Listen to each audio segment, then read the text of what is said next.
The first time Cole Merritt saw her flinch, he had done nothing more than set a bowl of hot stew on the table in front of her, and the way she drew back, shoulders curving inward, chin dropping, eyes squeezing shut for just a half-second, told him everything he needed to know about the kind of life she had lived before she stumbled through the door of the Dusty Creek General Store with mud on her boots and a bruise the color of a storm cloud yellowing along her jaw. Her name was Nora Calloway. She had arrived in Dusty Creek, Colorado, on the afternoon stage from Pueblo on a Tuesday in late September of 1882, carrying a single carpet bag that looked as though it had been dropped from a moving horse in a small tin box that she kept pressed against her ribs like it contained something irreplaceable. The town of Dusty Creek sat at the foot of the Sangre de Cristo Mountains, a modest collection of maybe 200 souls pressed together between the wide brown plains to the east and the dark forested slopes to the west. It had a livery stable, a saloon, a church, a schoolhouse, a doctor's office above the dry goods store, and one general store that doubled as a post office, and on cold nights, an informal gathering place for anyone who did not want to be alone with their thoughts. Cole Merritt owned the general store. He was 31 years old, broad through the chest and shoulders in the way that came not from vanity, but from years of splitting firewood, hauling freight, and doing the kind of physical work that the mountains demanded of men who chose to live close to them. His hair was dark brown and fell past his collar, pushed back from his face with a careless hand most mornings, and left to do whatever it pleased the rest of the day. His jaw was square and dusted with several days' worth of stubble that he trimmed when he remembered to and ignored when he did not. He had large hands, the knuckles rough and permanently stained with ink from keeping his ledgers, and when he stood behind the counter of his store, he took up a considerable amount of space without seeming to notice it. He was not an unkind man. He had always known that about himself, the same way he knew that he preferred coffee to tea and that he slept better with the window cracked even in winter. Kindness was not something he had to work at. It lived in him naturally, the way the mountains lived naturally against the sky, simply there, without effort, without performance. But he had never had to think carefully about kindness, the way he would come to think about it because of Nora Calloway. She had come into the store that first Tuesday with the wind at her back and the look of someone who had been moving for a long time and was not entirely sure she was allowed to stop. The stage driver, old Pete Halverson, had carried her bag up to the porch without being asked, and Cole had watched through the window as she reached for it before Pete could set it down, as though the act of him carrying it for her were somehow dangerous. Pete had said something, Cole could not hear what, and Nora had nodded without meeting his eyes and taken the bag up herself and pushed through the door. Cole had been behind the counter, writing in the stock ledger. He looked up when the bell above the door rang. She was young, 22 or 23, he thought. She had dark auburn hair, pinned up beneath a gray travel bonnet that was coming slightly undone on one side, and her eyes were a peculiar shade of green-gray, the color of sage after rain. She was not tall, and she was thin in a way that suggested she had been thinner recently and was only now beginning to recover from it. The bruise on her jaw was the first thing he noticed after her eyes, and he was careful not to let his gaze linger on it. "Good afternoon," he said. "Welcome to Dusty Creek." She looked at him the way a deer looks at something it is not yet sure is a predator. Still, alert, measuring the distance to the door. "Good afternoon," she said. Her voice was quieter than he expected, but steady. She had practiced keeping it steady, he could tell. "Passing through or looking to stay a spell?" "Looking for work," she said. "I was told there might be a position at the school." "Teaching." Cole nodded. "Martha Elwood runs the school. She's been looking for an assistant since August. Her office is above the dry goods store on the far side of the square, but she lives in the White House at the end of Birch Street if you want to catch her this evening." Nora nodded, her fingers tightening on the handle of her bag. "Are you hungry?" Cole asked. He asked it the same way he asked everyone who came in off the stage looking road-weary, which was often. He kept a pot of something on the small cast-iron stove in the back corner of the store from October through March, his mother's habit, one he had inherited without questioning it. It was a practical kindness, the kind that cost nothing and occasionally mattered greatly. Something passed across her face, not quite gratitude, more like suspicion with a thin layer of hunger laid over the top of it. "I do not want to impose," she said carefully. "It is stew," Cole said. It will otherwise be eaten by my dog, who does not deserve it as much as a person who has just come off a 4-hour stage ride." A very small thing happened at the corner of her mouth. Not quite a smile. The beginning of the idea of one. He filled a bowl and set it on the small table he kept near the stove, the one where old men played checkers and mothers sat with their children while their husbands browsed the shelves. He set it down gently, without any particular ceremony, and he stepped back to give her room. And that was when it happened. That first flinch, that pulling inward, that bracing for something that did not come. Cole Merritt watched it and felt something settle hard and quiet in the center of his chest. He said nothing. He moved back behind the counter and returned to his ledger and let her eat in peace. And the whole time she sat there, he kept his eyes on his work and gave her every inch of space the room could offer. She ate slowly, as though she was not sure she was permitted to enjoy it. When she finished, she rose and carried the bowl to the counter. "Thank you," she said. "Any time," he said. He meant it. She nodded once, picked up her bag, and walked out into the late afternoon light of Dusty Creek, and Cole Merritt put down his pen and looked at the space where she had been, and thought, very quietly, that he had never wanted so badly to ask someone a question he already understood the answer to. He decided, standing there alone in his store with the stew pot simmering and the afternoon going golden through the windows, that he would not push. He would not ask. He would not treat her carefully in a way that announced itself and made her feel like something broken. He would simply be kind, every day. Whatever small kindnesses the day offered, he would give them without weight, without expectation, without the kind of pointed gentleness that itself becomes a kind of pressure. He would be kind until it stopped frightening her, however long that took. She got the teaching position. Martha Elwood, who was 58 and had the energy of a woman half her age and the patience of a woman twice it, hired Nora within a day of their meeting. The schoolhouse needed an assistant, and Martha needed someone who could take the older children while she managed the younger ones, and Nora Calloway had a teaching certificate from a school in Missouri, and handwriting so precise and elegant that Martha had declared it alone sufficient qualification. Nora took a room at the boarding house run by a widow named Ida Barker on the south end of town. It was a small room, clean and spare, with a window that looked out over the back garden where Ida grew her winter vegetables. The room had a lock on the door, and Cole would later learn, through the unintentional gossip of small-town life, that Nora checked it 3 times each night before she could sleep. He learned her habits over the first 2 weeks without trying particularly hard, because Dusty Creek was small, and because his store was the center of it. She came in on Monday and Thursday mornings before school for whatever staples she needed: flour, sugar, dried beans, a packet of tea. She always knew exactly what she needed, always had the money counted out beforehand, and always kept the transaction brisk and businesslike, as though lingering were a luxury she could not afford. Cole was brisk and businesslike in return. He didn't call her by her first name until she offered it. He did not stand too close. He did not offer opinions about her purchases or make jokes at her expense, the way he might with the townspeople he had known for years. He gave her exactly the level of interaction she seemed to be asking for, and he made sure that whatever that level was, it felt safe and consistent. On the 3rd Monday, he noticed that she had come in with a slight limp. She was favoring her left ankle, not dramatically, but enough that he could see it in the way she shifted her weight when she stood. He said nothing for a moment, finished wrapping her parcel of flour, and then said, in the same tone he might have used to mention the weather, "Doc Haynes has an office just upstairs. He's very good about sprains, charges a fair price." She looked at him, the measuring look again. "I'm fine," she said. "Of course," Cole said, and handed her the parcel. The ankle looked a little stiff is all. Probably nothing. He watched her walk out, still favoring it, and told himself it was not his place to do anything more than mention it once.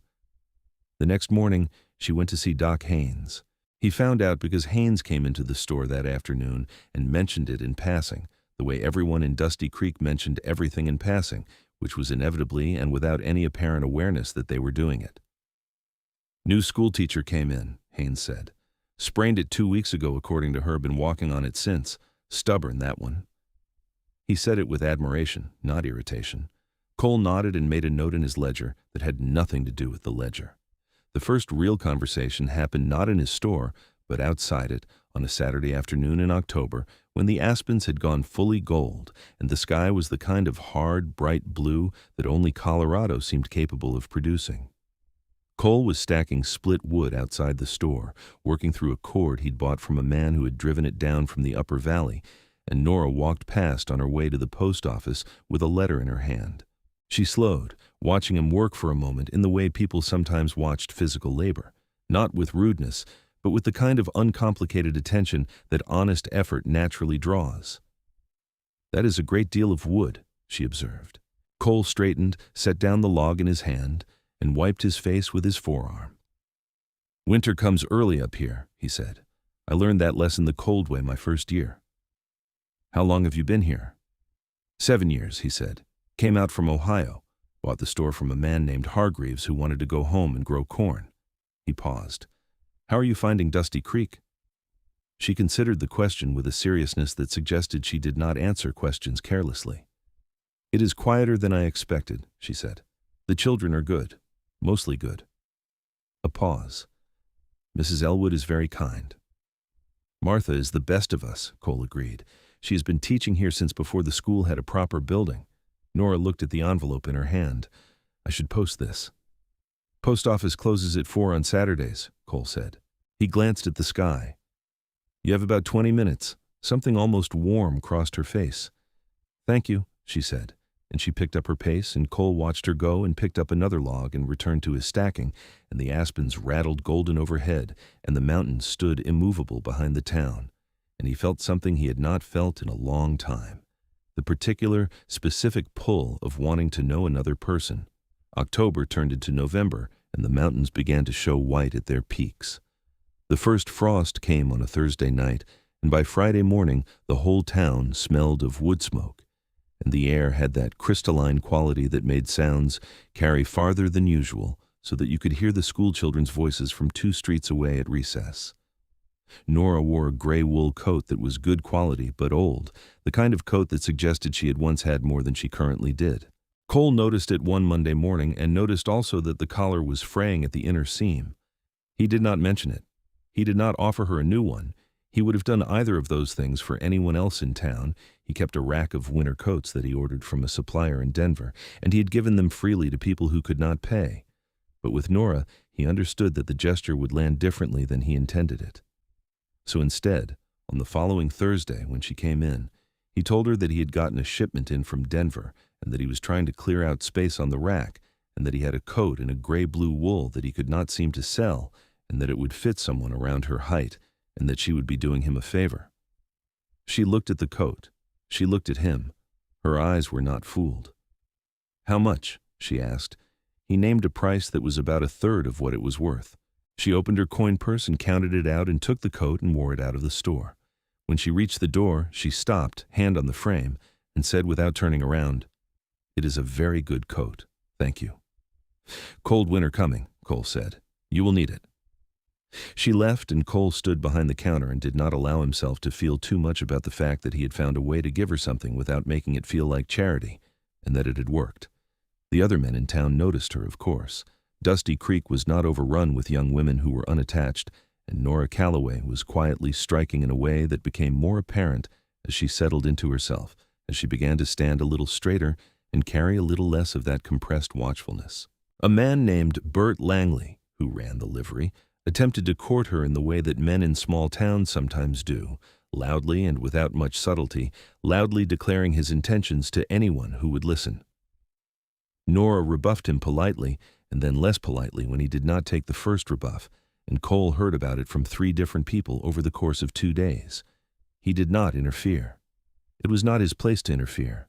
But on the Thursday after the second rebuff, when Langley came into the store and began loudly speculating to 2 of his friends about Nora's past troubles in a way that was clearly intended to demean her, Cole set down what he was doing and looked at Langley with an expression that had nothing hot or dramatic in it, just a steady, quiet cold, like the look of the mountains in January, and said, "I would appreciate it if you kept that kind of talk out of this store, and out of this town if you have any decency in you." Langley was not a small man, but Cole Merritt was a larger one, and there was something in Cole's stillness that made Size feel beside the point. Langley left without finishing his purchases and did not speak badly of Nora in public again, at least not where Cole could hear it. Word traveled, as word does in small towns. Nora heard about it, he was sure. She did not mention it, and neither did he. By the middle of November, she had begun to stay a few minutes longer on Monday and Thursday mornings, not dramatically longer, 5 minutes, perhaps 10, but enough that the brisk businesslike exchange began to develop small margins where other things could happen.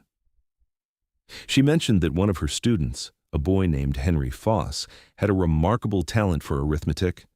Cole told her that Henry's father was the best card player in 3 counties and that arithmetic apparently ran in families. She laughed, briefly and genuinely, the first time he had heard it, and it was a low, warm sound that he was not prepared for and that stayed with him for the rest of the day. He began to pay attention to what she bought and what it suggested about her life. She bought paper and ink with consistency, which meant she was writing, letters or a journal or both. She bought a small bottle of camphor oil for her hands, which meant the dry mountain air was hard on her skin. She stopped buying quite so many dried goods and started buying fresh eggs from the supply he kept from a farmer named Tilly Marsh, which meant she had a small stove in her room at Ida's and was cooking for herself, which meant she was beginning to feel settled enough to cook. These observations were not invasive. They were the kind of attention a person pays when they are interested in another person's well-being, the kind of reading between the lines that comes from caring without demanding. Cole kept his observations to himself and let them inform his small kindnesses, making sure the egg supply was fresh on Mondays and Thursdays, keeping the camphor oil stocked in a visible place, noting once, very casually, that the paper he stocked was the good kind, made in a mill in Philadelphia, not the rough local stuff that blurred ink. She looked at him the first time he said that with the slightly narrowed eyes of someone recalculating a person they thought they had measured accurately. Not suspicious, more like recalibrating. "You notice a great deal," she said. "It is a small town," Cole said, "and I have a good memory for what people need." She said, in a way that meant she was still deciding what to do with that. December arrived, and with it the first real snowstorm of the season, a 2-day affair that blanketed Dusty Creek in 14 inches and transformed it into the kind of place that looked like the inside of a snow globe. The children were let out of school early on the first day and kept home on the second, and the town drew inward, the way it always did in heavy snow, people staying close to their fires and their families. Cole was alone in his store on the second snow day, the wood stove going full, the windows fogged with warmth, a lamp lit against the gray afternoon, when the bell above the door rang, and Nora came in with snow on her shoulders and her cheeks bright red from the cold. She looked startled to find him open. "I did not know if anyone would be," she began.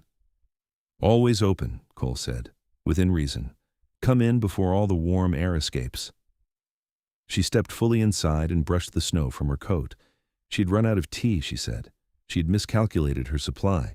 She seemed embarrassed about it, in the way she sometimes seemed embarrassed about needing anything from him, and he wondered if the embarrassment was about needing tea or about needing anything at all, if those two things had become, for her, impossible to separate. He got her the tea, and then, because the snow was coming sideways outside the window and the store was warm, and because she showed no particular urgency to leave, he said, "I was about to make coffee. You are welcome to stay until the worst of it passes." She hesitated at the door, hand on the handle. "It will pass," she said, "not of the storm." "Most things do," he agreed, "but while they are passing, coffee helps." Another one of those not quite smiles. She let go of the door handle. She sat at the table near the stove, and Cole made coffee in the small blue enamel pot he kept for himself, and they sat in the warm yellow light of the storm afternoon and talked for 2 hours. He learned things. Not about the bruise or whatever lay behind it. She did not go there, and he did not try to lead her there. But about her. She had grown up in Missouri, in a town called Clover Falls. Her father had been a school teacher before his health failed, which was where she had gotten both her love of teaching and her teaching certificate. She had a younger sister named Celia, who was married and living in Kansas.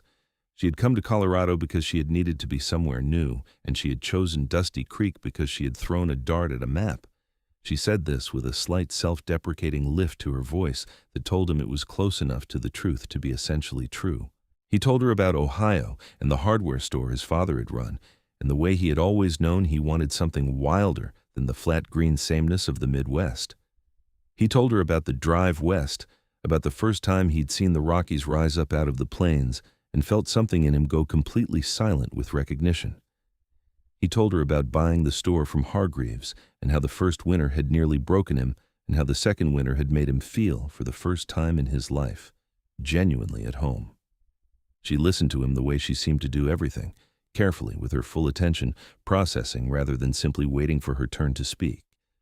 And there were moments in those 2 hours when she forgot to be watchful and simply was present, leaning forward slightly with her elbows on the table.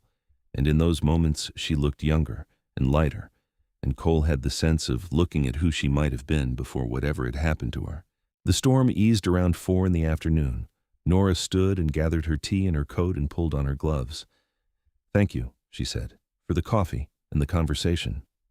"Thank you for the company," Cole said. "The store gets quiet when it snows." She paused at the door again.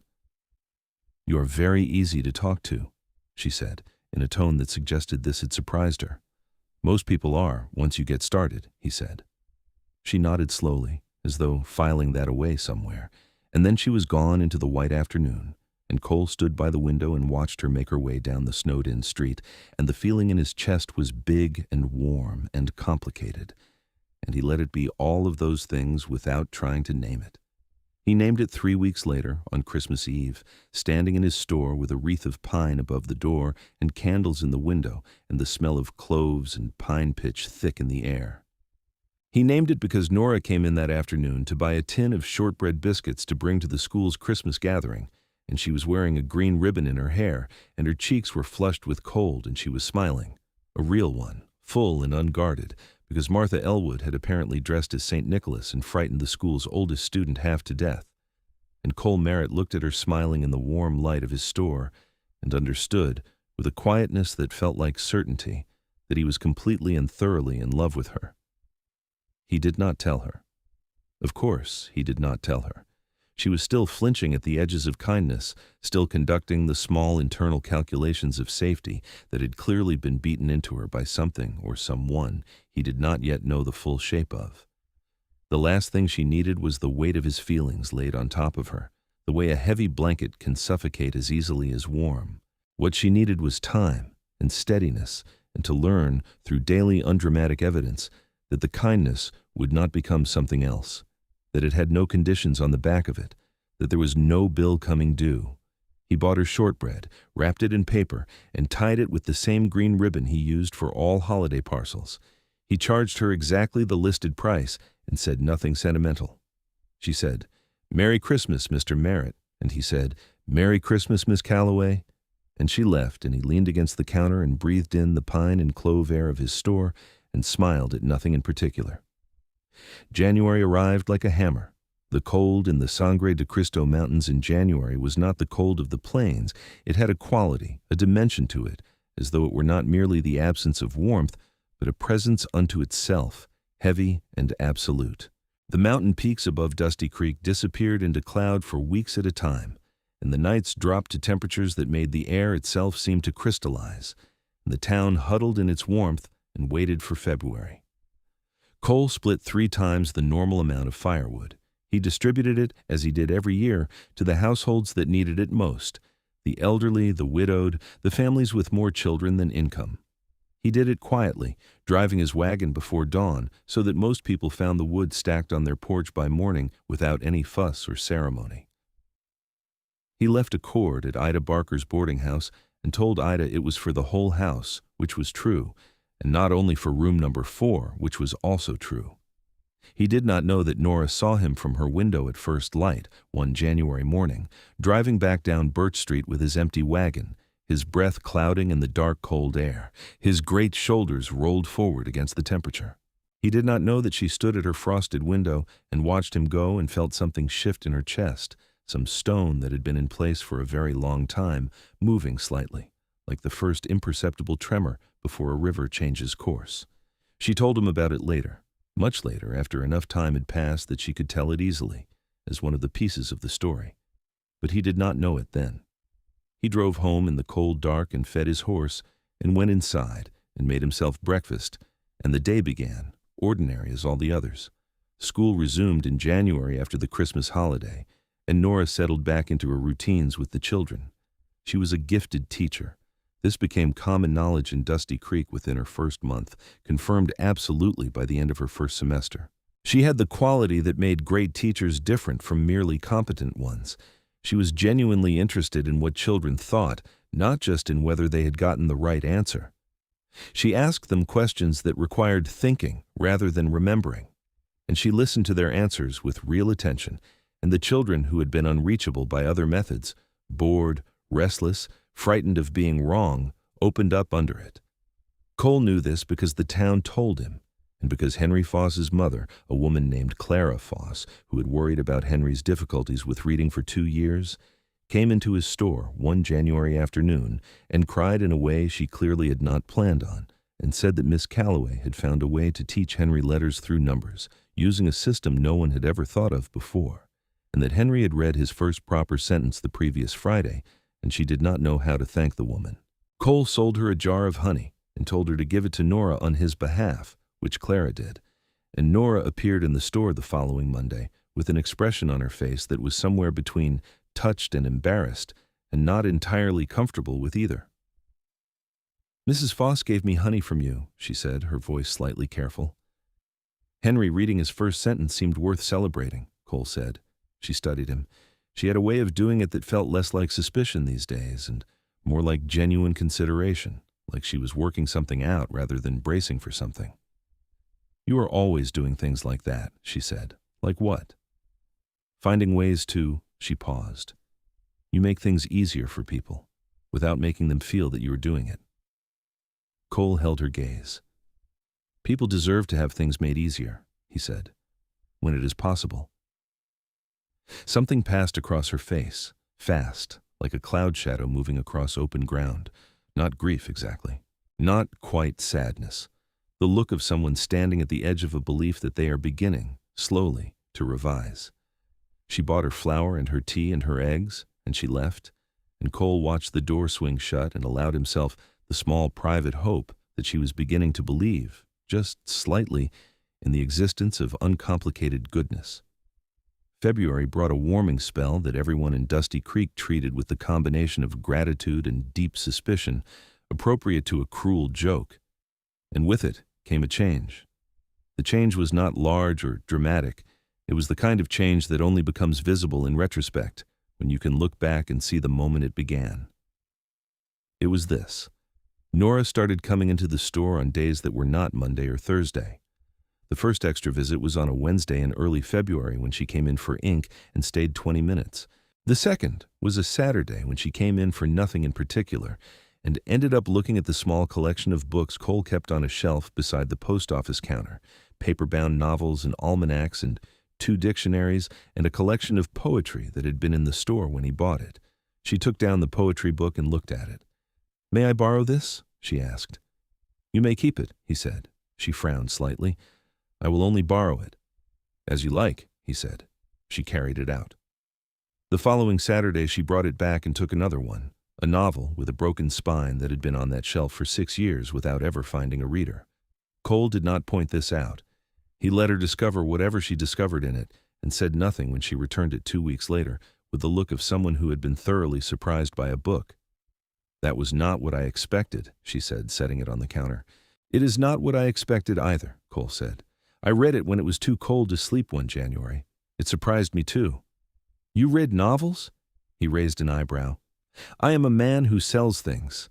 I did not know that precluded reading."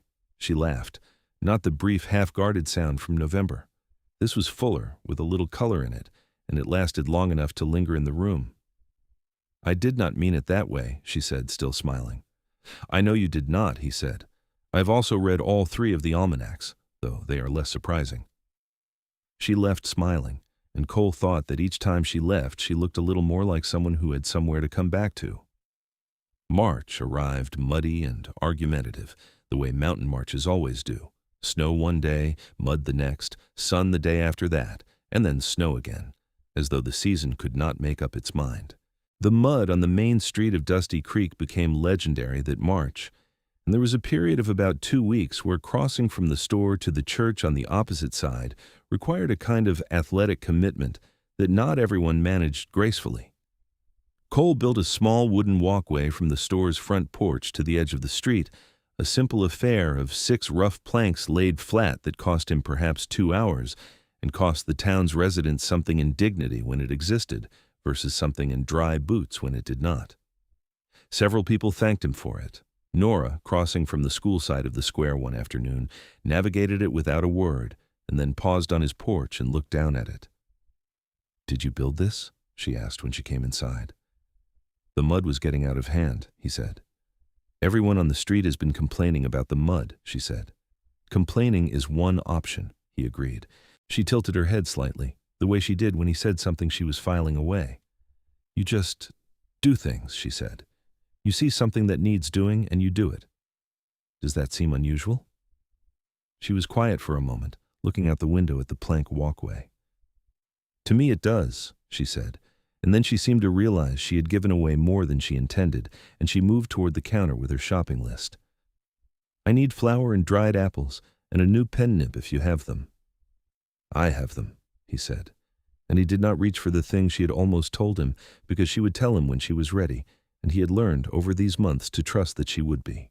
The story came out not all at once but in pieces, over the course of March and into April, the way stories about difficult things tend to come out, in fragments offered at oblique angles, as though the teller is testing whether the listener can be trusted with small pieces before handing over the whole. Nora did not sit down one day and explain herself, and Cole did not ask her to. The fragments came when they came. The first piece came on a March evening when she stayed until closing time. She had started doing that occasionally, sitting at the table near the stove with a book or a stack of papers she was marking while Cole finished the day's accounting, a comfortable parallel silence that had developed without either of them exactly deciding it should. Cole was tallying the week's sales, and Nora was correcting arithmetic papers, and the stove was going well, and outside, the wind was doing something complicated around the eaves when she said, without looking up from her papers, "My husband did not enjoy it when I read." Cole's pen stopped moving on the page. He said nothing. She continued correcting the paper in front of her. He felt that women who read too much developed opinions that were inconvenient. She paused. He had a great many views about what was inconvenient. Cole set down his pen carefully. He kept his voice level. "Is he the reason you left Missouri?" "Yes." "Are you safe here?" She looked up then, and there was something in her eyes that had not been there before. Not the watchful calculation of the early months, but something more honest and more vulnerable, a woman telling the truth about something and watching to see what it does to the air in the room. "I believe so," she said. "He will not come looking. She stopped. Then, he has too much pride to chase something he made clear he did not want." Cole heard the weight beneath those words, the whole crushing architecture of what they implied, and he did not let any of what he felt show on his face because she was not looking for his rage or his pity. She was looking to see if the air in the room changed, if he became another man who would decide what her story meant for him. "Good," he said simply. And then, because it was true and because she deserved to hear it, "Anyone who did not want you was a fool." She looked at him for a long moment. The color in her cheeks changed slightly. "That's a kind thing to say," she said, in a voice that suggested she was not entirely sure what to do with it. "It is an honest thing," he said. "They tend to overlap." She returned to her papers. He returned to his accounting. The stove crackled. The wind moved around the building, finding its edges and testing them, the way wind does, the way it has always done. After a while she said, very quietly, "His name was Gerald Calloway. I kept the name because it was simpler, because I did not want to explain." "You do not have to explain anything to me," Cole said. "I know," she said.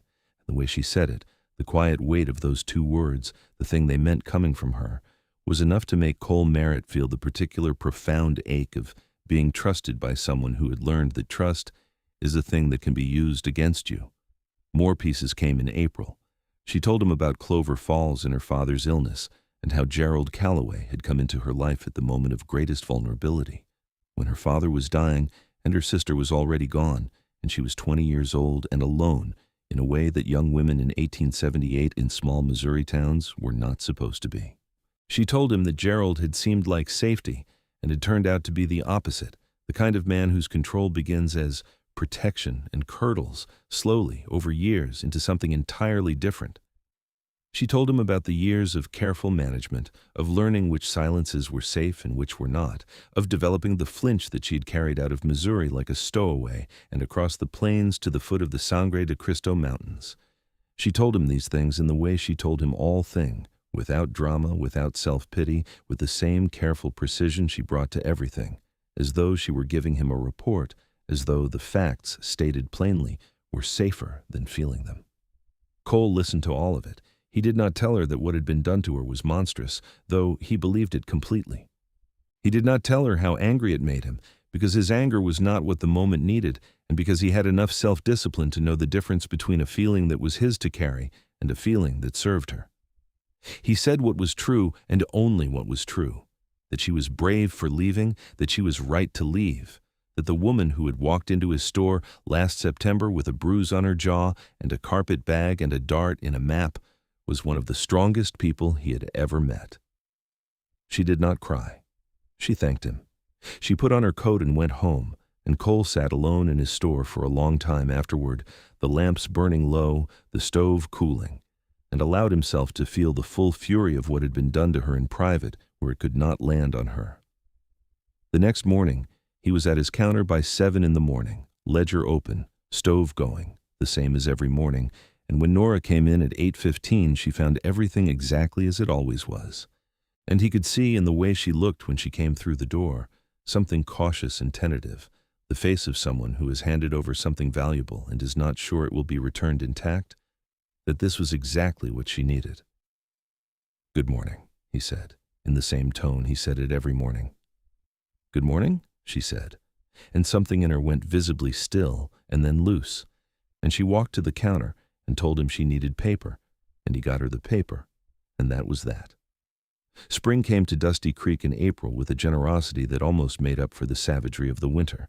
The aspens put out their pale green leaves, and the meadows above the town exploded into wildflowers, and the creeks ran white and loud with snowmelt, and everything smelled of wet earth and pine, and the particular sweetness of high-altitude air warming for the first time after months of cold. The town itself seemed to wake up. Windows were opened, porches were swept, children ran in the streets until dark with the released energy of creatures who had been cooped up too long. Cole noticed that Nora walked differently in spring. She held her shoulders differently, not down and in, not braced for something, but level and open to the air. She tilted her face up when the sun came out, the way people do when they have learned not to take warmth for granted.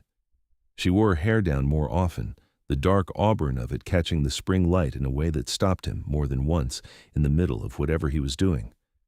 He also noticed that she had stopped flinching.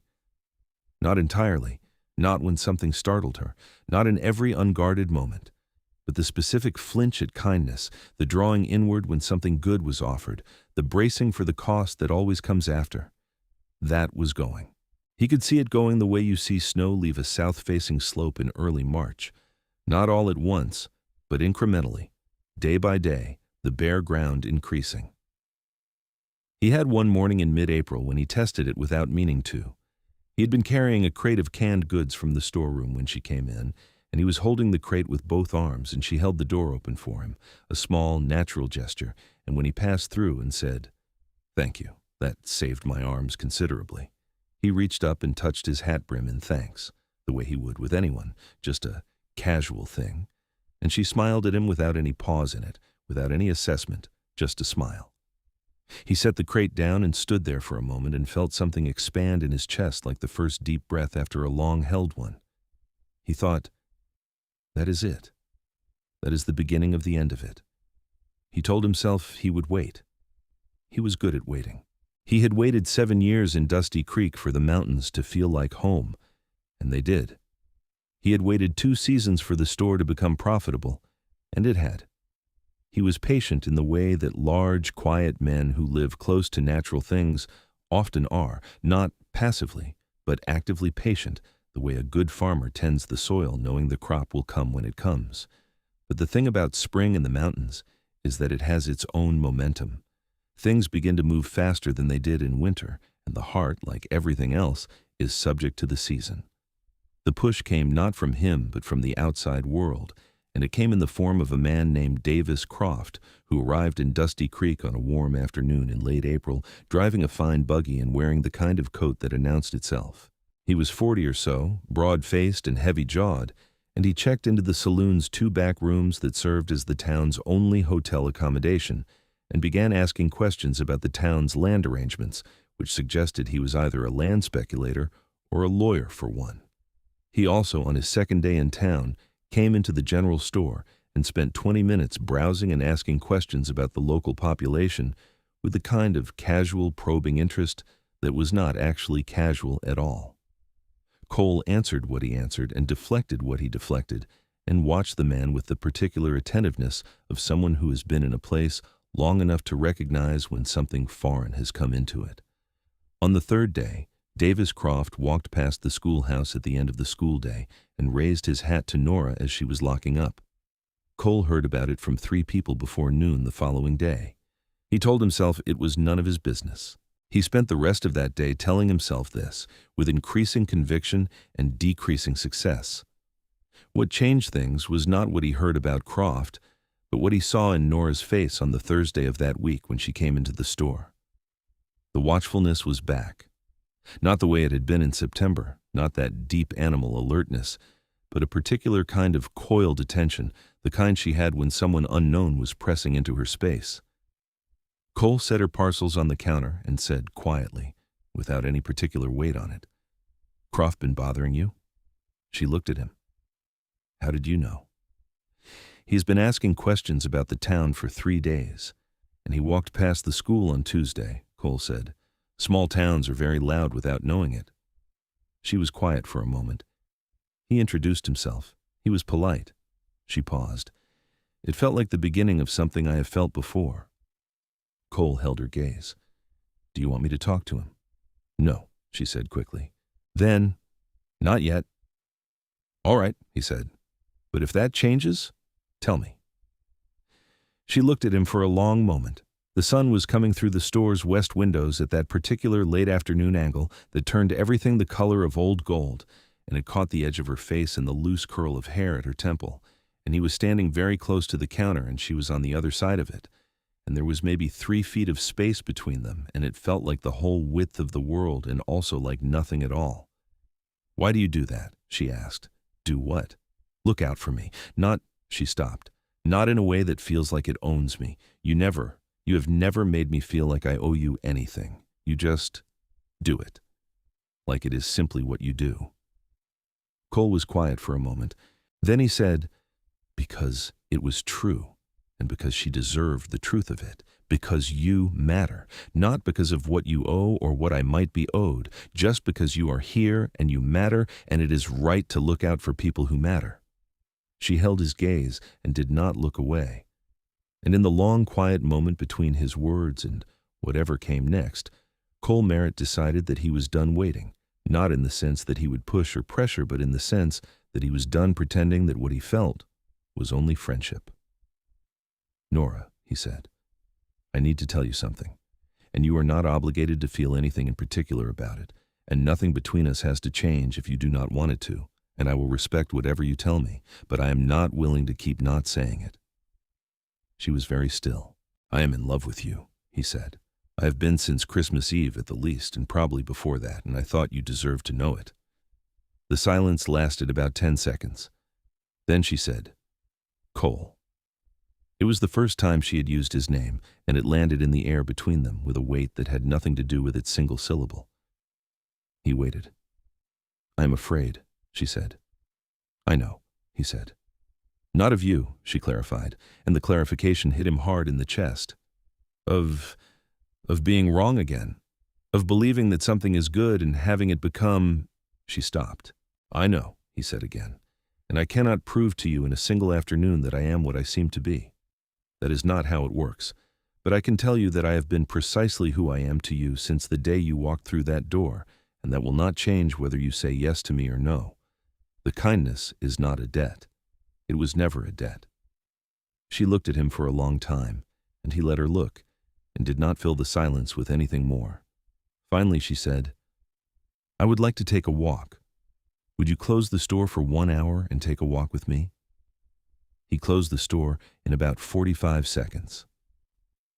They walked out of Dusty Creek, along the creek trail that led north through a stand of old cottonwoods, and then along a meadow that ran up against the lower slope of the mountains. The creek was running high with the last of the snowmelt, loud and cold and white, and the evening sky above the mountains was the color of apricots and smoke. They walked side by side without touching, and Nora talked. She did not talk about Gerald or Missouri or the years of managed terror. She talked about what she wanted. She said she wanted to teach for a long time, here in Dusty Creek or somewhere like it, because she had realized over the winter that teaching was not just what she was good at. It was what she needed to do, the way some people need to build things or grow things or make music. She said she wanted the room at Ida's to stop feeling like a temporary place and start feeling like a real one. She said she was not sure she knew how to trust a man who was kind without a reason, and that she was trying to learn, and that it was harder than she had expected and more worth the effort than she had expected. Cole listened to all of it, and the creek ran loud beside them, and the mountains went dark against the apricot sky. When she had finished, she looked at him sideways, in the new way she had looked at him since spring, direct and real, not measuring for danger but for something else. "I cannot promise you I will not be frightened sometimes," she said. "I know," he said. "I'm not asking for promises. I'm asking if you are willing." She was quiet for the space of 3 of her own breaths. Then she reached out and took his hand. It was not a dramatic gesture. She simply put her hand in his, and his fingers closed around it, gently, and they stood on the creek trail with the mountains above them and the spring evening going dark around them, and Cole Merritt felt the whole long, careful winter of waiting pay off in a single complete moment. "I am willing," she said. Davis Croft left Dusty Creek 2 days later with no announcement and no apparent purchase of land, and whatever his purpose had been, he apparently found it unachievable or unprofitable, and no one thought much more about him. Cole never knew whether Croft had sensed some shift in the town's arrangement or had simply concluded his business and moved on, and he did not spend much time thinking about it. What he thought about was considerably more immediate and considerably more pleasant. They began courting in the way that people in small towns in 1883 courted, which is to say, nothing about it was private, and everyone in Dusty Creek had an opinion about it, and most of those opinions were expressed directly to one or both of the people involved. Martha Elwood told Nora that she approved thoroughly and without reservation. Ida Barker told Cole that it was about time, an assessment he could not entirely dispute. Old Pete Halverson, who had driven Nora into town on the stage last September, claimed loudly at the saloon one evening that he had known it would happen as soon as he saw her, a claim that was remembered differently by everyone who had heard it. The courting itself was simple and real. They took walks, in the evenings when the school day was done and the store was closed, along the creek trail or up into the lower foothills where the ponderosa pines grew thick and the ground was carpeted with needles and everything smelled of sun and resin. They ate supper together most nights, either at the boarding house or at the small kitchen behind the store, where Cole cooked with the confident, straightforward approach of a man who had been feeding himself in the mountains for 7 years. He was not a sophisticated cook, but he was a good one, and Nora ate with the unguarded appreciation of someone who was finally allowing herself to enjoy things. She was learning to enjoy things. Cole watched it happen, like watching a plant come back after drought, slowly at first, and then with a kind of unstoppable momentum, a natural thing returning to its natural state. She laughed more easily and with more range, not just the brief startled sounds of the early months, but real laughter, full and round. She argued with him, which delighted him beyond all reason. She had opinions about everything from the proper way to shelve books to the best route for the school's spring nature walk. And she defended those opinions with a precision and fire that made him want to keep disagreeing with her, just to see the light it put in her eyes. She was also physically cautious in a way he was careful to honor. He did not rush touch. When he reached for her hand on a walk, he telegraphed it, turning his palm up and letting her decide. When he was close to her in a way that might have been interpreted as crowding, he stepped back unless she stepped forward first. He paid attention to her body's language the way he had always paid attention to her words, and he was patient with the times when she startled, when he came up behind her and she jumped, when a door slammed and she went briefly white. Patient, not with the condescension of someone tolerating a flaw, but with the simple, steady presence of someone who understands that recovery from damage is not a straight line, and that the only way through it is time and safety.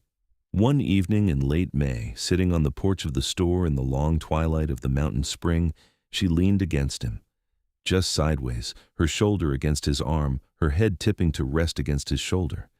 She did it as though she had done it 100 times before, and he did not move, did not adjust himself dramatically to accommodate her, just stayed steady and solid against her, and her breath went out slowly and did not hold itself. "This is nice," she said quietly. "It is," he said. They stayed like that until the stars were fully out. In June, Cole began building.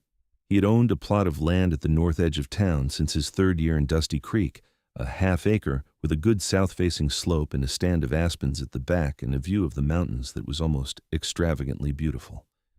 He had been planning a house on it for years in an abstract, someday kind of way, when the store was doing well enough, when the time felt right. The time, he had decided, felt right. He did not tell Nora what he was building or why at first. She saw the framework going up one afternoon in early June when she was walking past with a group of her students on a nature expedition, and she stopped and looked at it and then looked at him when he happened to come out of the store at that moment, and she raised one eyebrow. He shrugged, entirely too casually, and her mouth twitched. He enlisted help from men he trusted, Tom Birch, the blacksmith, who was built roughly like a barn and had hands that could bend a nail straight, and 2 brothers named Cal and Jesse Pryor, who had come down from a mining claim the previous winter and decided they liked the town better than the mine. The 4 of them worked on the house through June and into July, putting up the frame, the walls, the roof, doing the work in the long summer evenings after the regular day was done, the mountains throwing long purple shadows over the town and the air smelling of sawdust and pine pitch.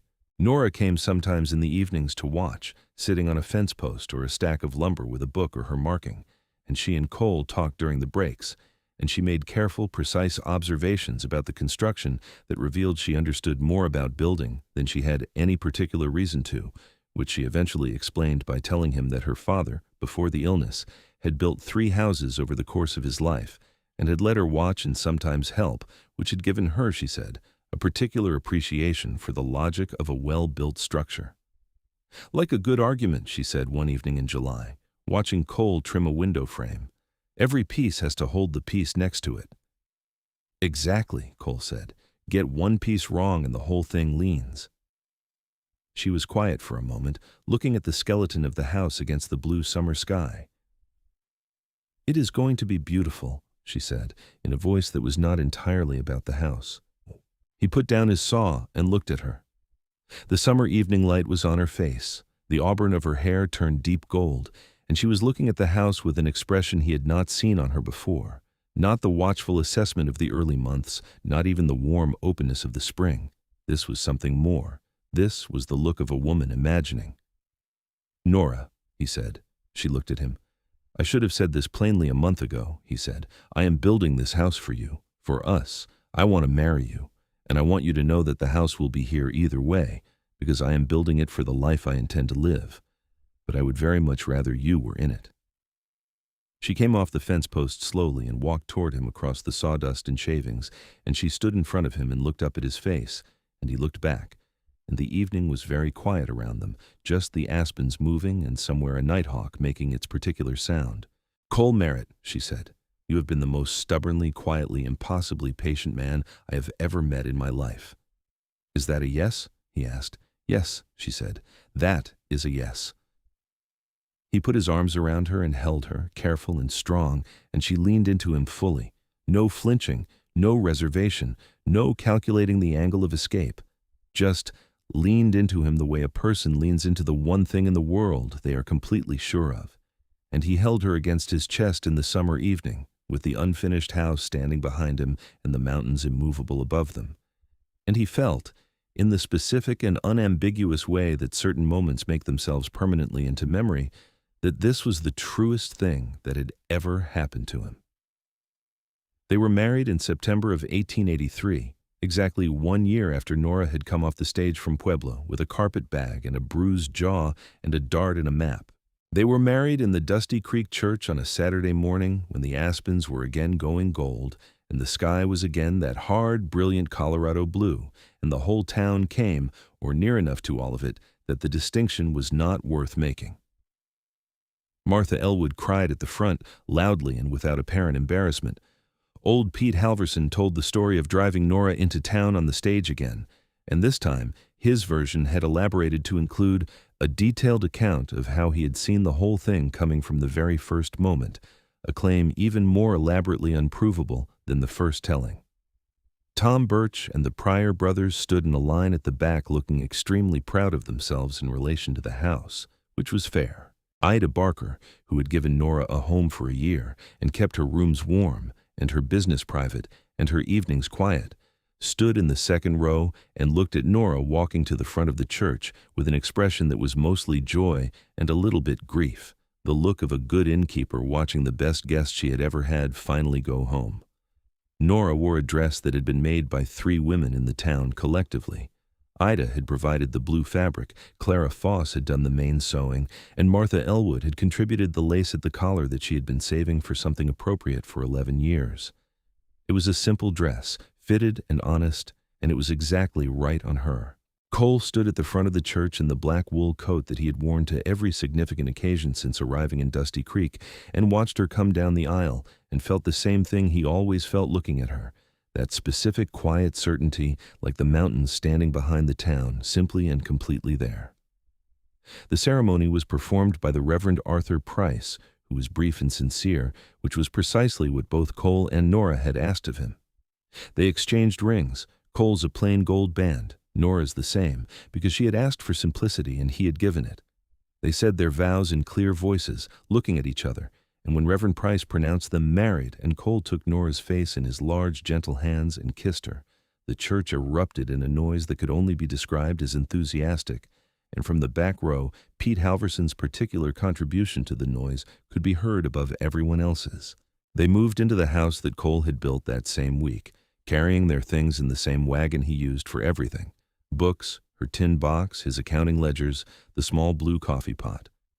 The house had 2 bedrooms, a proper kitchen, a sitting room with wide windows that looked south over the town toward the plains, and a porch that ran the full front length of the house and caught the morning sun.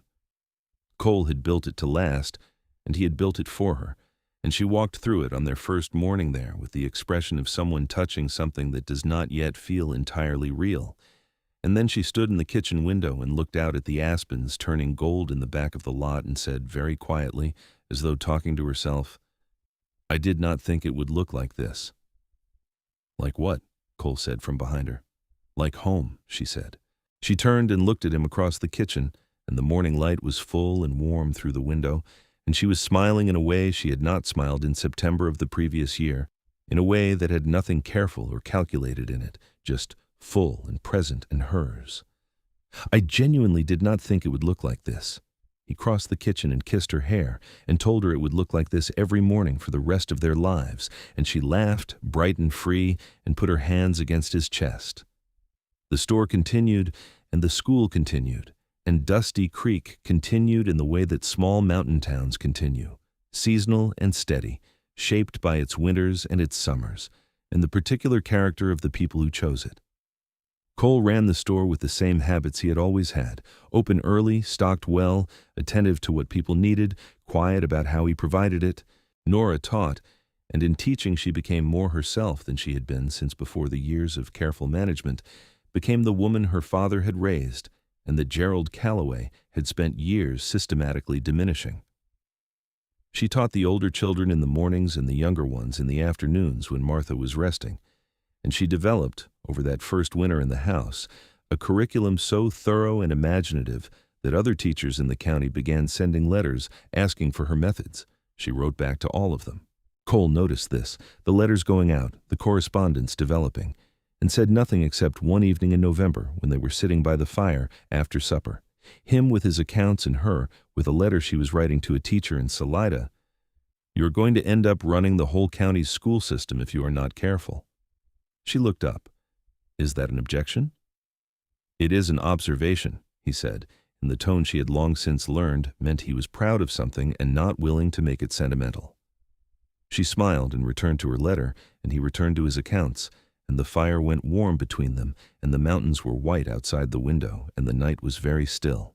December again, and Christmas again. And now Christmas in the house. With the tree that Cole cut from the slope behind the aspens and brought in on his shoulder and stood in the corner of the sitting room and decorated with the strings of dried berries and small tin stars that Nora found at the bottom of her tin box, the one she had carried against her ribs off the stage from Pueblo.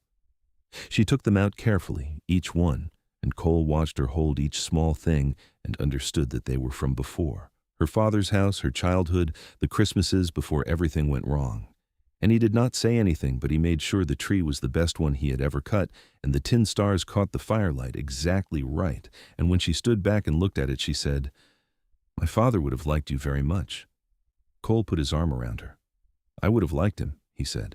She leaned against him, her head against his shoulder, and they looked at the tree together for a long time.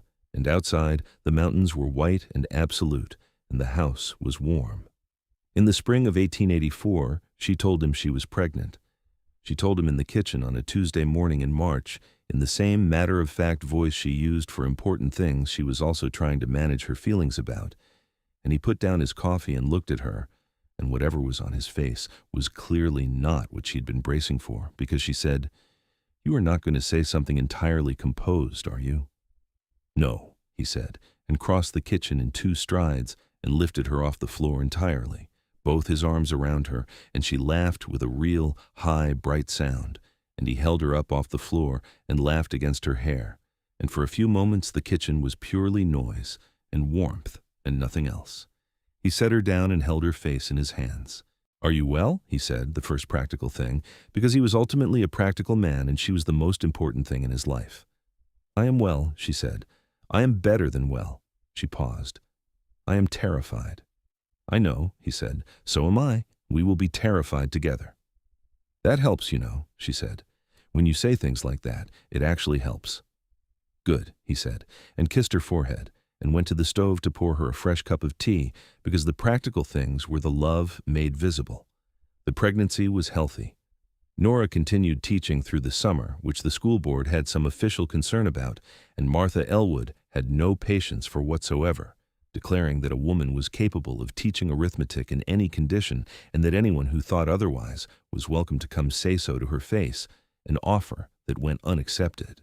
She took a reduced schedule in September and stopped altogether in October when the time was close, and she spent those last few weeks sitting on the porch of the house in the warm September light with her books and her correspondence and occasionally just the mountains, watching them go gold and white at the peaks and not seeming to need anything else. Cole hovered more than he had ever hovered about anything, which she found both touching and mildly exasperating, and said so. He reduced his hovering to what he privately considered an appropriate level, which he privately considered still slightly excessive, but did not object to, because the expression on his face when he looked at her was one of the most uncomplicated things she had ever seen, pure and transparent, and carrying nothing in it but love. The baby came in early November. A boy. He arrived in the middle of the night with Doc Haynes in attendance, and Ida Barker brought in by Cole at approximately midnight in a state of considerable urgency. And the whole process was difficult and long, and at the end of it, Cole was sitting on the floor of the bedroom with his back against the wall and his knees pulled up, because the chair had not seemed sufficient, and Nora was holding a very new, very loud person wrapped in flannel, and she looked up at Cole from the bed with the look of someone who has just been through a battle and won it. "Come here," she said.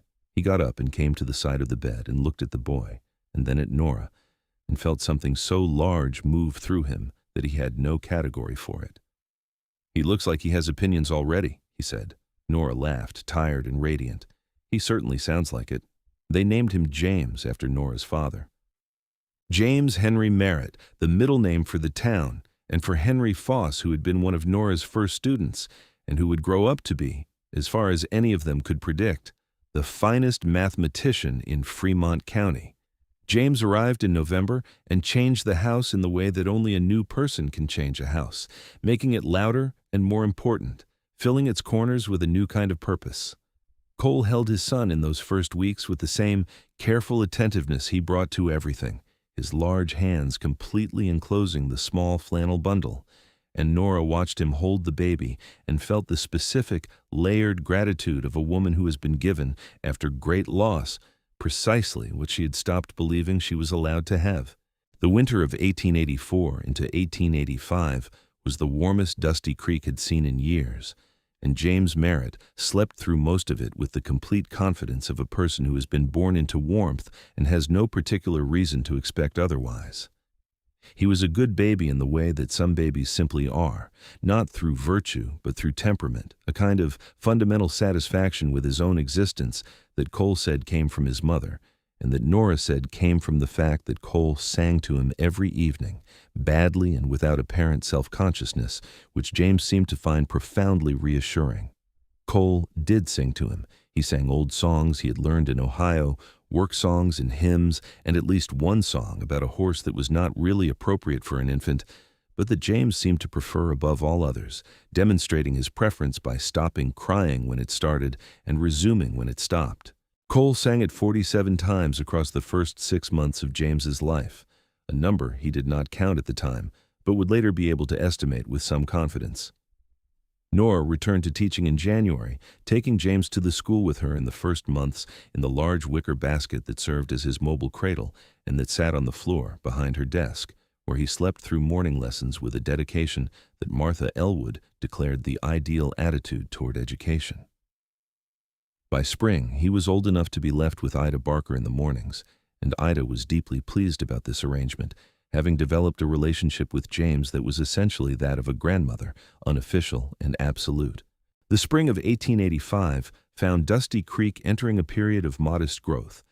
A new family named Ortega had moved in from Taos and opened a small restaurant that became immediately and irrevocably indispensable to the social life of the town, and a mining operation in the foothills north of town had brought in a small influx of workers who stayed longer than expected and eventually stayed permanently, which meant more children in the school and more customers in the store and the slow, pleasant expansion of a place that was good, already becoming slightly more itself.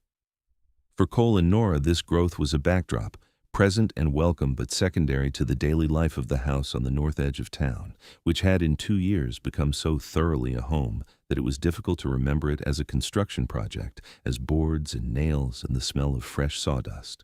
The house had filled with books. Nora's had merged with Cole's and expanded substantially beyond what either of them had owned individually, covering every available flat surface and requiring additional shelves that Cole built in a single weekend, and that Nora organized by a system she was willing to describe, but that he could never entirely reproduce. The kitchen had the blue coffee pot and a new tin kettle and a collection of jars in which she kept dried herbs and spices lined along the windowsill so the morning light came through them in small, warm colors. James's room, the smaller of the 2 bedrooms, had a quilt that Ida and Clara Foss and 2 other women had made together as a christening gift, and that was so beautiful and heavy that Cole worried daily about James being too warm under it, and Nora told him daily that James was perfectly fine.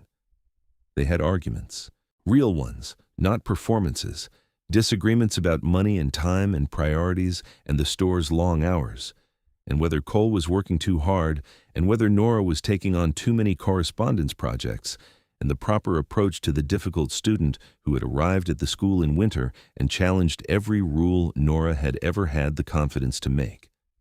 These arguments had the texture of arguments between equals. Neither of them gave ground that they actually believed they were right about. Neither of them resorted to cruelty or silence or the managed diminishment that Nora had once navigated daily as a survival strategy. They argued and they resolved it, and sometimes one of them was right, and sometimes the other was, and occasionally they were both wrong and found their way to a third position together. Cole had not known it could feel like this. He had thought he understood partnership, but he had been working from a theoretical understanding, and the real thing was different in the way that the mountains were different from a painting of mountains, present in 3 dimensions, with weather and depth, and the constant small variability of something actually alive. One evening in the spring of 1885, sitting on the porch with James asleep inside and the town going quiet below them, Nora put her hand over his where it rested on the porch railing and said, "I want to tell you something." He turned to look at her. The evening light was on her face, softer than the mountain winter, carrying in it the first real warmth of the season. "I flinched when you put a bowl of stew in front of me," she said. "Do you remember?" "I remember," he said. "I have been thinking about that lately," she said. "About how far that is from here." Cole turned his hand over under hers so that her fingers were in his palm, and he curled them closed. "How does it feel?" he asked. She was quiet for a moment, looking out over the dark aspens toward the mountains, the last light going orange above the peaks. "Like a different person," she said. "Not entirely. Some of it is still in me. Some of it I expect will always be in me." She paused. "But it does not live in the front anymore. It used to live right at the surface, that readiness, that waiting for the thing to turn." She paused again. "Now it is somewhere far back, and in front of it, there is just this." She pressed his hand. "This," Cole said. "This," she confirmed. They sat on the porch in the evening until the mountains were only darker shapes against the dark sky.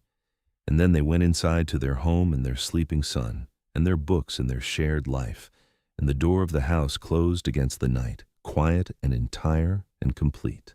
In the late summer of 1885, a letter arrived from Nora's sister Celia in Kansas. It was a long letter, written in a hurried hand, and Cole watched Nora read it at the kitchen table with an expression that moved through several things he could not entirely read, and when she put it down she sat for a moment with her hands flat on the table. "Celia is not well," she said. "Her husband is—" She stopped. Then, "He's not a good man." Cole sat down across from her. He looked at her hands flat on the table and understood the particular quality of what she was not saying. "Do you want to go to her?" he said. "She says she does not need me to come," Nora said. "She says she is managing." "That is not what I asked," Cole said. Nora looked up at him. "No," she said. "It is not." She was quiet for a moment. "I know what managing looks like from the inside. It looks like this letter." Cole was quiet, thinking. "I can watch the store," he said. "Haynes will check in on James with Ida. The stage runs Thursday." "You cannot simply—" she began.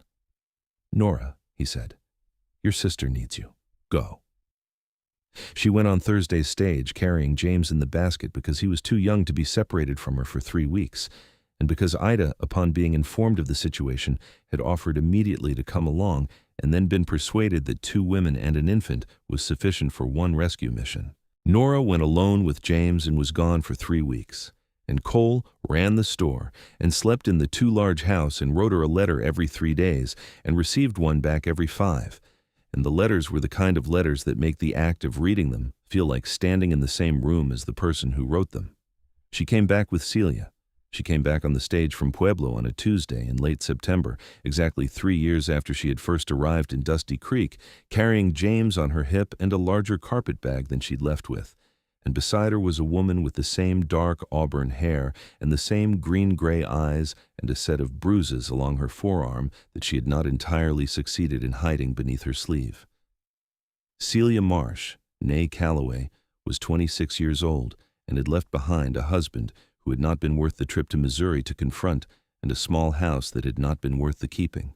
Cole was standing on the porch of the store when the stage arrived, and he watched Nora come down the steps with the baby and then turn and give her hand to Celia, and Celia stepped down and look at Dusty Creek with the exact same expression Nora had worn on her arrival 3 years before, that watchful, measuring stillness of a woman not yet sure she was allowed to stop moving. Cole walked over to the stage. He took the bag from the stage driver before Celia could reach for it, and he said, "Welcome to Dusty Creek, Mrs. Marsh. I am Cole Merritt. We have a spare room and supper on the stove." Celia looked at him with the wariness that ran in the family. Nora, beside her, put her free hand on her sister's arm. "He means it," she said. "He always means it." Celia looked from her sister to the man her sister had married, and she saw in him what she had not yet learned to look for in a man, the steady plainness of someone who has nothing to hide, the easy quiet of someone whose kindness requires no performance. and something in her shoulders dropped about half an inch. "Thank you," she said. "Come on in," Cole said. "It is getting cold in the evenings already." Celia Marsh stayed in Dusty Creek. She stayed in the spare bedroom of the house on the north edge of town for 3 months, and then she moved into a room at Ida Barker's boarding house. And then in the spring, she began helping at the restaurant the Ortega family ran on the main square, and she was good at it. She had a practicality and a warmth that emerged slowly as the weeks passed and the town proved itself uninterested in harming her. And Manuel Ortega, who was 31 and had the good sense to be patient, noticed her in the way that people notice each other in small places when the season is right. But that was later and its own story, and it unfolded at its own pace, as good things do. What Cole noticed in those autumn months of 1885, as Celia settled and James learned to pull himself to standing, and the aspens went gold for the 3rd time, and Nora taught and wrote and read and argued and laughed in the way she laughed now, fully, without reservation, was that something had completed itself. Not arrived because it had been arriving all along, in increments, since a September afternoon in 1882 when a woman had flinched from a bowl of stew, but completed. The way a building completes when the last piece is set and everything bears its weight in the direction it was designed to bear it. On a morning in October, Cole was behind his store counter writing in the ledger when the bell above the door rang. He looked up. Nora came in with James on her hip, James who was nearly a year old and had his mother's eyes and his father's stubborn set to his jaw. And she was wearing the gray-blue wool coat he had sold her for 1/3 of its value 3 years before, because it was still a good coat, because she had maintained it carefully, because she was not a woman who discarded things that still had worth. "I need tea and ink," she said. "I have both," Cole said. She set James on the counter between them, where he grabbed for the pen in Cole's hand with the concentrated purpose of someone who has been planning this for some time. Cole let him take it and watched him examine it with profound interest. "He is going to be a writer," Nora said. "He's going to be a handful," Cole said. "The same thing, frequently," she said. He reached across the counter and tucked a loose strand of her hair back from her face, a small, habitual gesture, the kind of touch that requires no occasion. And she leaned into his hand for just a moment before straightening and reaching for James, before he could put the pen in his mouth. Cole got the tea and the ink and set them on the counter. "Anything else?" he said. She looked at him across the counter in the morning light of the store, in the same light that had fallen across this room on every morning of the years they had been building toward each other, and she held his gaze with eyes that were clear and direct and fully her own. And she said, "I think we are expecting again." The pen clattered to the floor. James, startled, burst into immediate and operatic tears. Nora started laughing.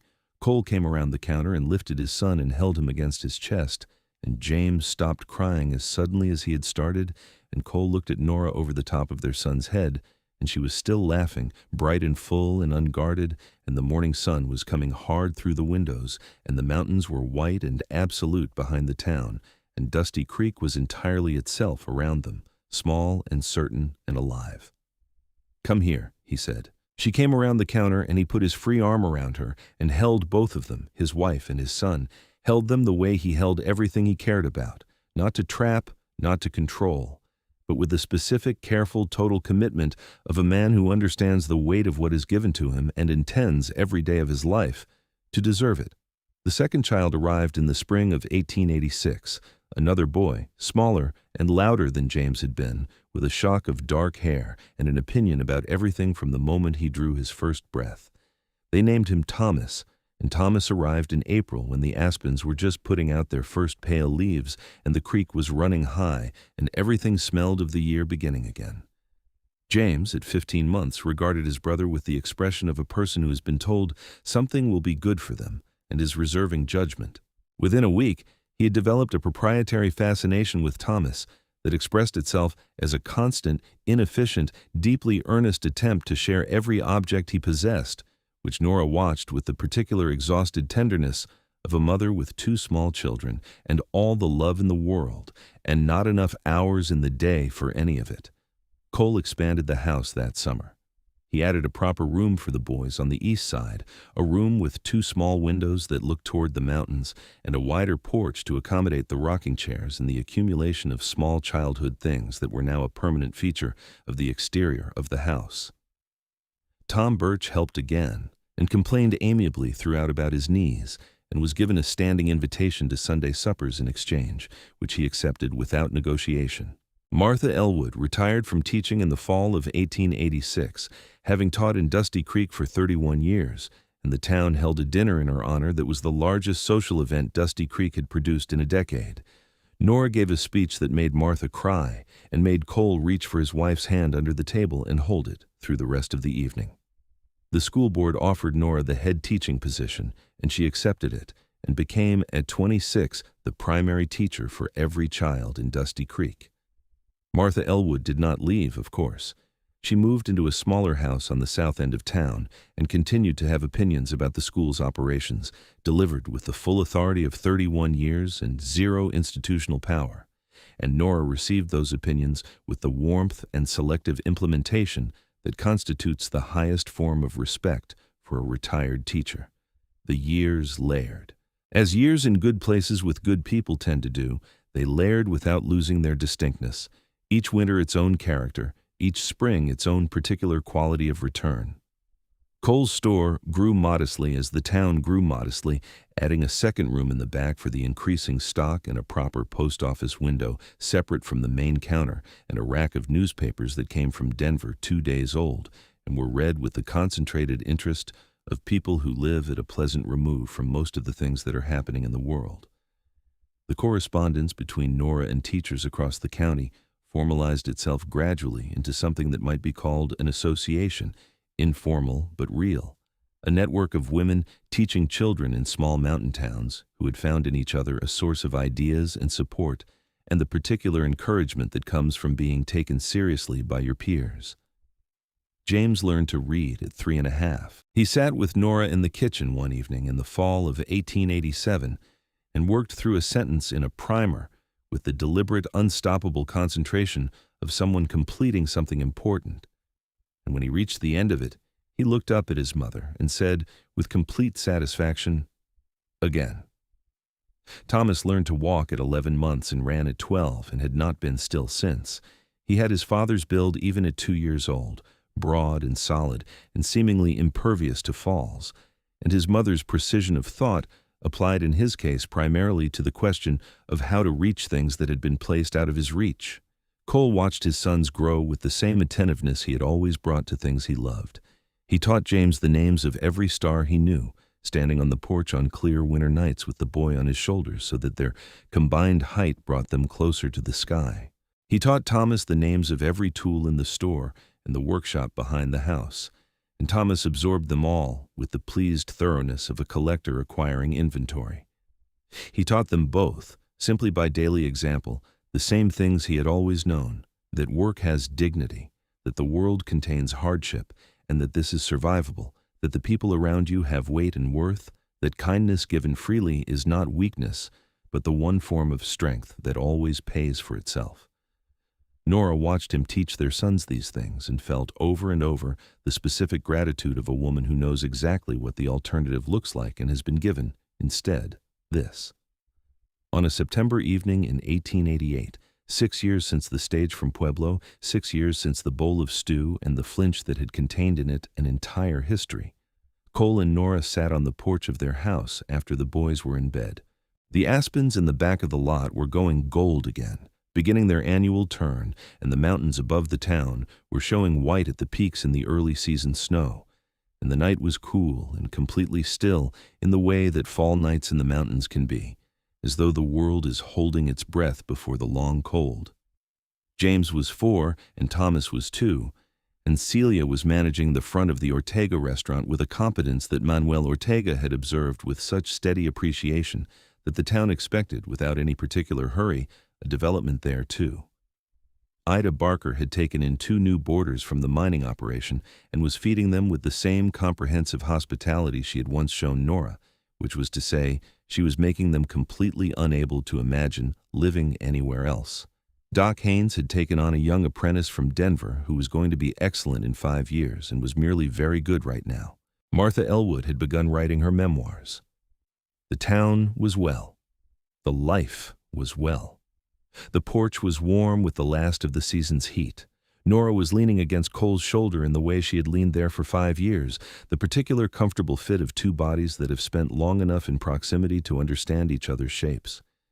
He had his arm around her, and the rocking chair moved in its small, slow rhythm, and neither of them was saying anything.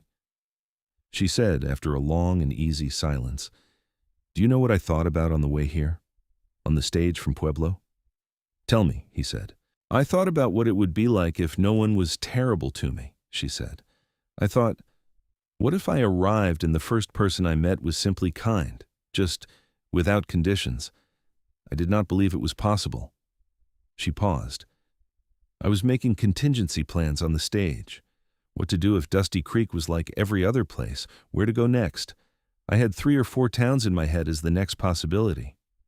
"And?" he said.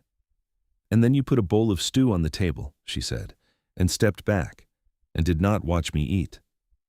Cole was quiet for a moment. "I remember. I flinched," she said. "I flinched at a bowl of stew. And you saw it, didn't you?" "Yes," he said, "and you did not say anything." "No, just kept being kind," she said. "Every day, without making it a thing, without holding it over me. It was not a strategy," he said. It was what seemed right." She tilted her head to look up at him. He looked down at her, and in the fall evening light, her face was the most familiar thing he knew, the face he had been reading for 6 years that had taught him more about the depth of a person than anything else in his life. "I know," she said. "That is the thing. That is why it worked." Cole rested his cheek against her hair. "James is going to be tall," he said after a moment. She laughed, the sound of it low and warm in the evening quiet. "You always do that." "Do what?" "Say something absurd, right when something is very feeling." "Someone has to," he said. She settled more firmly against his side. "Thomas," she said, "is going to be exactly like you." "God help us," Cole said. "Yes," she said happily, "exactly." They sat on the porch until the stars were fully out, the Milky Way arching over the mountains in its impossible abundance, the kind of sky that only exists above places high enough and dark enough to deserve it. Cole named the stars to Nora the way he named them to James, not all of them, only the ones worth knowing. Vega, Altair, the Pleiades, the thin bright scratch of the Milky Way. She listened and asked questions and occasionally pointed at things he had not noticed and named them herself, because she had been reading about astronomy since the previous December, in a book she had ordered from a publisher in New York City, and she knew things he did not. This was the shape of the life they had built. The mountain air and the store accounts and the morning coffee and the children and the arguments about shelving systems and the agreements that mattered, and the porch and the porch and the porch, always the porch, where the stars were very clear and the aspens moved and the mountains were right there. The same mountains that had been there when she arrived with nothing but a carpet bag and a bruise, and the complicated, terrible courage of a woman starting over. She was not the woman who had flinched at a bowl of stew. She was not that woman, and she was not entirely not that woman. She carried what she had survived the way all people carry what they have survived, in the specific shape of themselves, the particular quickness of their reflexes, the places where they are stronger than anyone knows because of what they were made to withstand. But the flinch at kindness was gone. It had been going since the first winter, since the December storm, and the coffee and the afternoon light and the man behind the counter, who gave her exactly the space she needed and kept giving it until the space was no longer necessary. And what was there instead was trust, earned honestly, day by day, bowl of stew by bowl of stew, the most ordinary kind of love that is also in the end the most extraordinary. Cole Merritt fell asleep in his chair on the porch that night, which happened more than he admitted, and Nora woke him with her hand on his shoulder, and they went inside together, and she locked the door behind them, not 3 times, not with the careful ritual of a woman who had learned to check, just once, the way people lock doors in houses that feel safe, the way people do ordinary things in lives that are good, simply and without thinking. Thomas called for water at some point in the small hours, and Cole got up without being asked, padding through the dark house in his socks, pouring the water, carrying it to his son's room, where Thomas drank it with the earnest concentration of a 2-year-old who has been very thirsty and is extremely serious about remedying this. "Papa," Thomas said, handing back the cup. "Go to sleep," Cole said. "Star," Thomas said, pointing at the window where the night sky was visible through the glass, a single bright point above the mountain line. That is Venus," Cole said. "Now, sleep." Thomas lay back with the expression of someone who has received satisfactory information and is prepared to rest.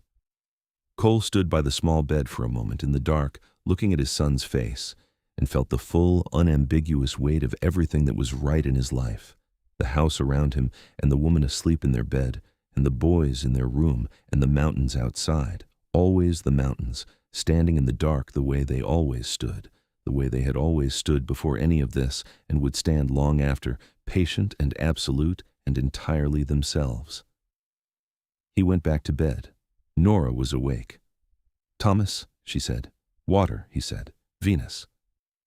She made a small, sleepy sound of amusement and moved over to make room for him, and he lay down beside her, and she put her hand on his arm in the dark, just her hand resting on his arm, the simplest possible contact, the most complete.